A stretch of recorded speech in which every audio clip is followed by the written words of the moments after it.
Hello, my friends, and welcome to another review. I know you've seen this. You've seen this title way too much, and so many outlets. That simply put, I have to say it. I had to say this in this review. For those who have never heard of this title has probably had more history about Nintendo than any other game in existence. It originally started on the Nintendo 64, and you only had a few characters from each game series. Of course, you had Pikachu from Pokemon, Link from The Legend of Zelda, Mario from the Super Mario series, Kirby from the Kirby series, and other characters that you could get after you've played it for enough times and you've unlocked them. The sequel came out on the GameCube, which was called Super Smash Bros. Melee, and it featured twice the characters that you found in Super Smash Bros. And yet, the one thing that stood out was the lore. The lore of not just the history, but the characters themselves. It's something that has to be said that not most people know about. Like, I mean, come on now.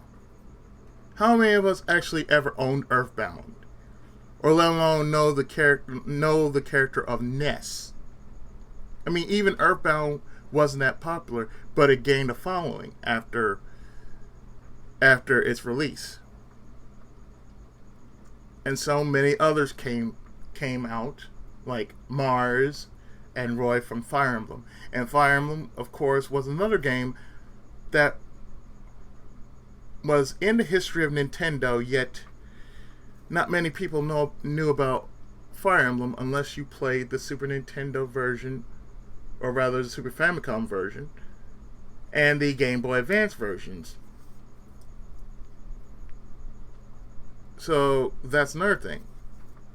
And then, of course, you had extra more characters from Pokemon and Kirby and Legend of Zelda and F-Zero.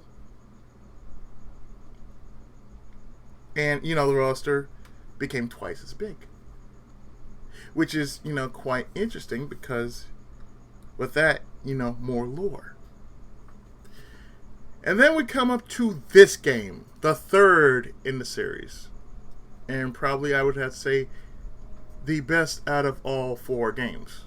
Because yes, there was a Wii U and a 3DS version, but I will get to that in a short while. Since I am reviewing this game, I have to say this was the best out of all of them. This was the best out of all the versions that ever was released. The Wii version of Smash Brothers just blew it out of the ballpark. I mean, look at this. You have three, well, did I say three? No, four or five factions I'm looking at. You have Nintendo, Sega, Konami, HAL, Intelligence, I think it's Intelligence Design or something. Intelligent Systems. Wait, no, 6. Game Freak.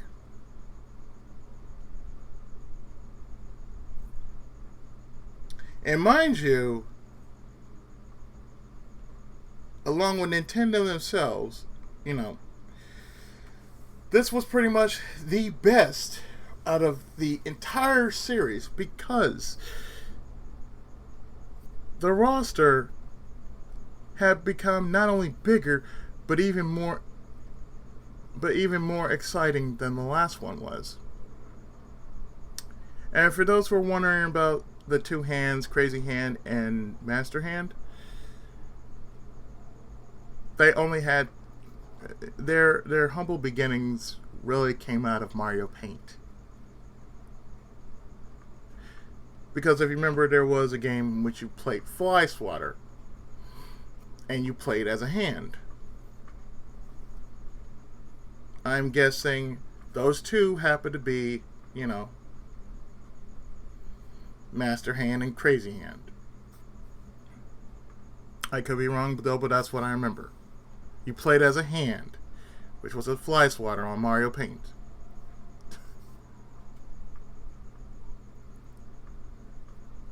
But let's see.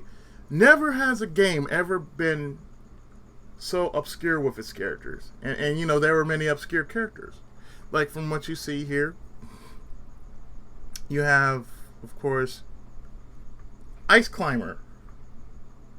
Nobody has ever played Ice Climber before, yet they first appeared in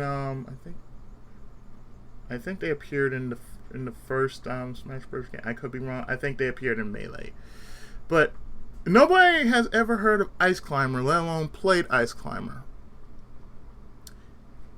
Going back to Earthbound or Mother, nobody has ever played or ever heard of Earthbound until its release. So not only did you have Ness from Mother 2 or Earthbound, but you had Lucas,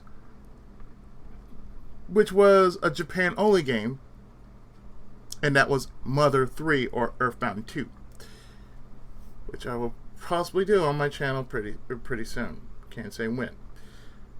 And then, of course, you had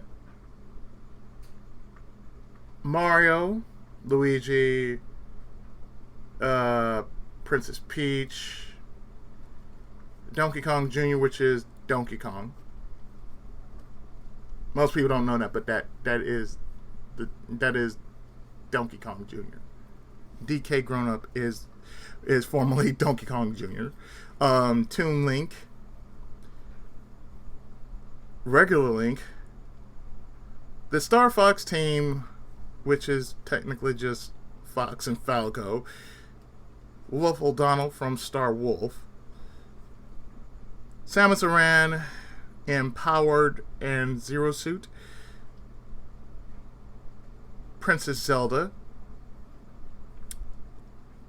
the Pokemon trainer, in which I'm just going to call him Red,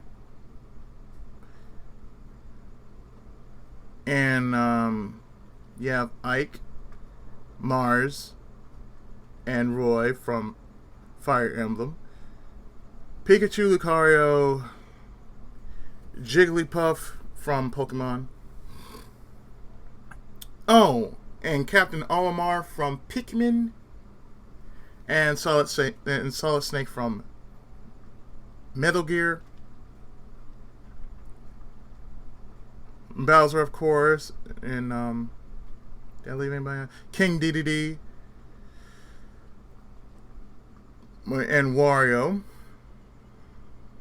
But the most I've actually ever saw, and I was so pleased by this, was they remembered Pit from a game called Kid Icarus. And Kid Icarus only had 3 releases. One was for the NES. Then there was a Game Boy sequel called Kid Icarus of Myths and Monsters. And then there was a third game, which was called Uprising. And that, I believe, was for the 3DS and possibly the Wii U.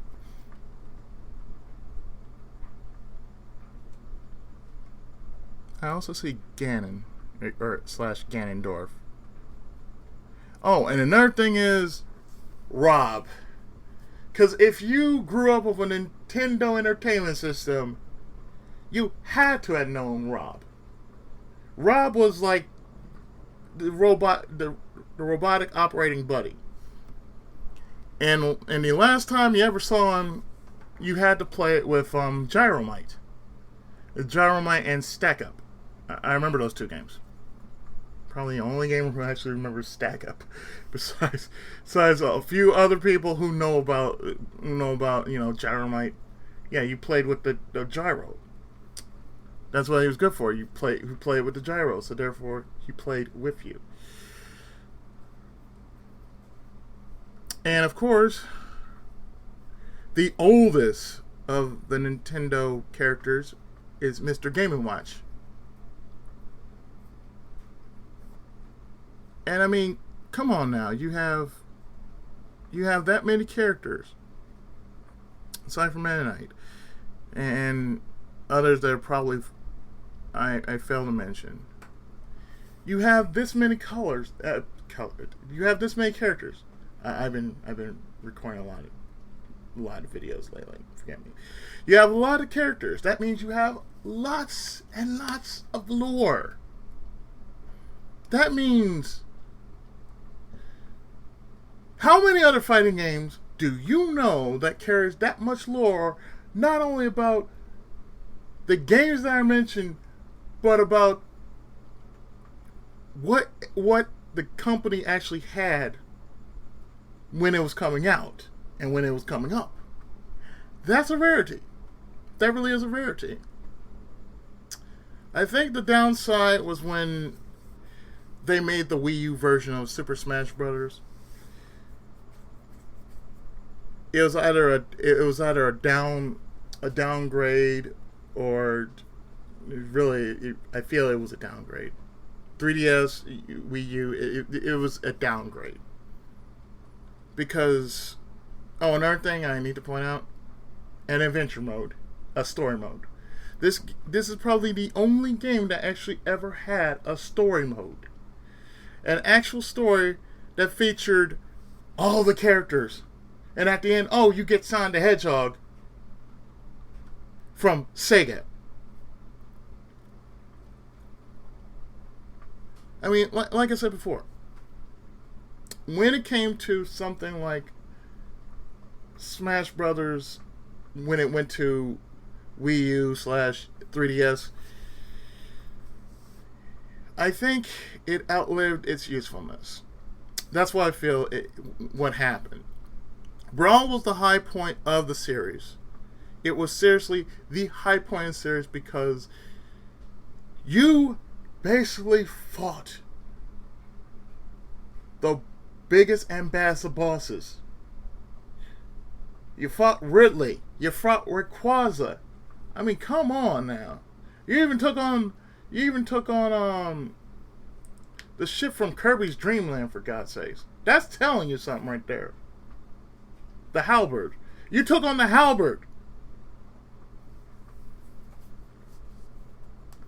I mean, it gave the game some sort of animation behind it. You know, it gave some kind of animation. It gave some purpose of why you should play the story mode. And I liked what it was called because it was called the Subspace Emissary.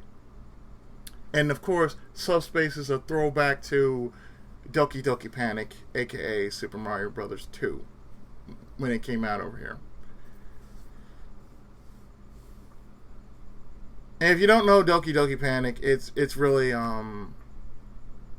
it was an old Japanese game about a family being sucked into a storybook world, and they had to fight an evil wizard to get out of it. But not only that, but they had to save this world, and then they got out of it eventually. So, and yes, they kept this. They kept the same final boss. He was just named differently. I mean, aside from that, and as I said before, Brawl was the high point of the entire series because, as I said before, it actually had a story that actually was the main point of why you were unlocking all these characters. because you only had like a small handful of characters. But the the more you got into it, the more you unlocked, which was great. Because that's why I feel it's wrong with, now with other fighting games. They don't have much of a story. Like Street Fighter Five doesn't have much of a story. It's just like, okay, we'll just piece these, piece all this together. 7 minutes. Oh, you could beat it. 7 minutes per character. Or even Tekken. Tekken really lacked a story, and probably most of the story was more into the instruction manual more than anything else, or the cutscenes gave you more story than the actual characters giving story. But I digress though. Now, if you wanted just a wonton beat 'em up, party game, this is pretty much it. Sadly, the Nintendo Wii has since then been offline because it's an old console. But I still keep mine around though, because I still play it, and I do have a few games that I need to finish off it. But usually that's during my time that I usually play it, which normally would be on the weekend. But as I stated before, Brawl, out of all the many games that were ever released, was the best out of all of them.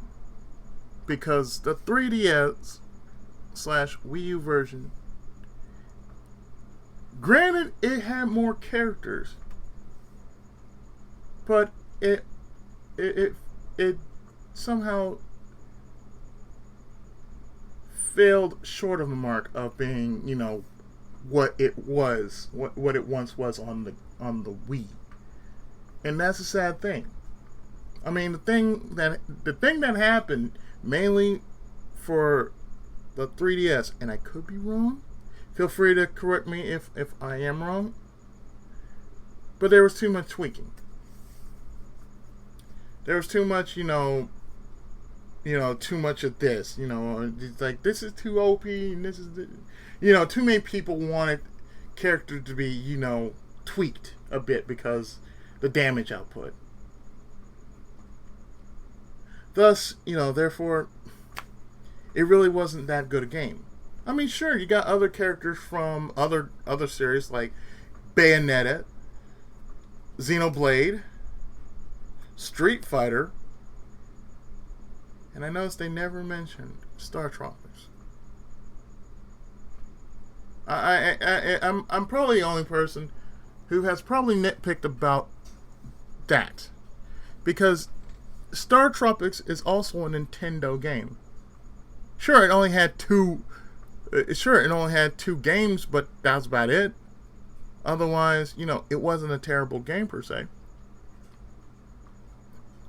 It was interesting. I mean, I really wish they would have put Mike Jones in there, the hero of Star Tropics, of course.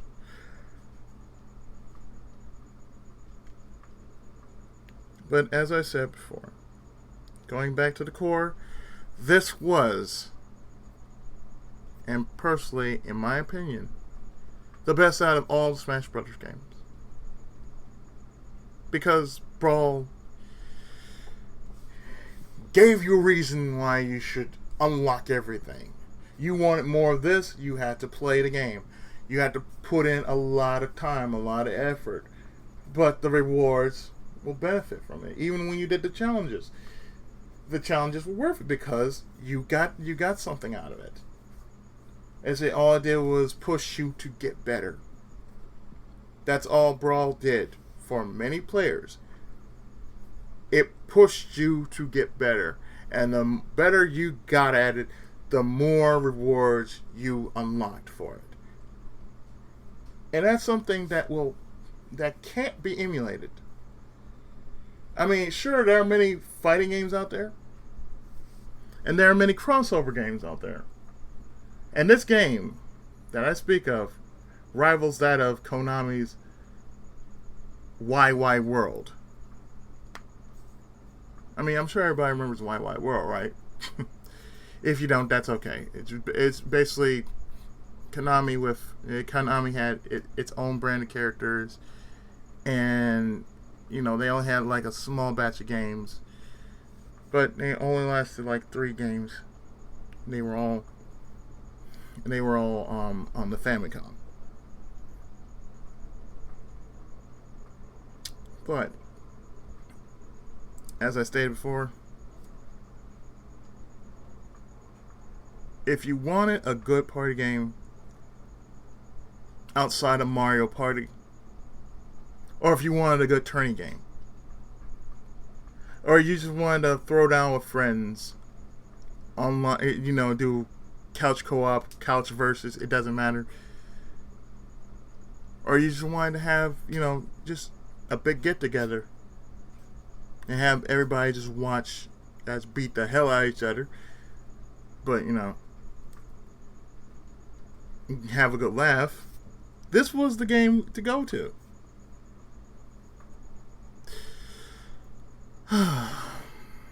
Super Smash Bros. Brawl for the Nintendo Wii. Still great as it was then, and hasn't lost its flair now. I've been your friendly neighborhood Tenkaichi, and this was a review of Super Smash Bros. Brawl for the Nintendo Wii. See you next time with more videos. Take care, God bless. Senpai's blessings upon you, my good people. And with that, Tenkai Muso.